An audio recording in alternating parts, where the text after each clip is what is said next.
ప్రతి మహిళ ఖచ్చితంగా ఈ వీడియోను చూడాలి, ప్రతి ఒక్కరికి తెలియజెప్పాలి. ఒక తండ్రి తన గారాల కూతురికి ఖరీదైన ఐఫోన్ కొనిచ్చాడు. కూతురు చాలా సంతోషపడి వెంటనే ఓపెన్ చేస్తుంది. వెంటనే తనకు కొంచెం డబ్బు కావాలంటుంది. తండ్రి ఎందుకు అని ప్రశ్నించాడు. అందుకు కూతురు ఇలా చెప్పింది, ఐఫోన్కి screen guard and back cover వేస్తే కింద పడ్డా పగలకుండా దుమ్ము పడ్డా వెంటనే తుడిచేలా ఉంటుంది. అవి కూడా ఐఫోన్ వారే తయారు చేస్తారు. వాటితో ఫోన్కి చాలా అందం కూడా వస్తుంది అని చెప్తుంది.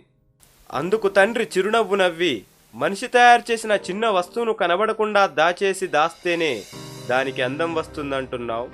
మరి ఆ దేవుడిచ్చిన వెలగట్టలేని ఈ శరీరాన్ని మాత్రం నిండు బట్టలతో కప్పితే అందం కనబడదంటూ సగం బట్టలు వేసుక తిరుగుతున్నారు. స్త్రీ అంటే ఒక మాతృమూర్తి. ఎదుటోడు నీ కట్టు బొట్టు నడవడక చూడగానే తల్లిలా భావించి గౌరవిస్తారు. సగం విప్పుక తిరిగితే ఎదుటోనికి కనబడేది నీ అందం కాదు, నీపై వ్యామోహం. ఈ వీడియోను తప్పక షేర్ చేయండి. పోయేదేం లేదు, 10 మందికి ఉపయోగపడుతుంది, వారిలో మార్పు వస్తుంది. జై హింద్.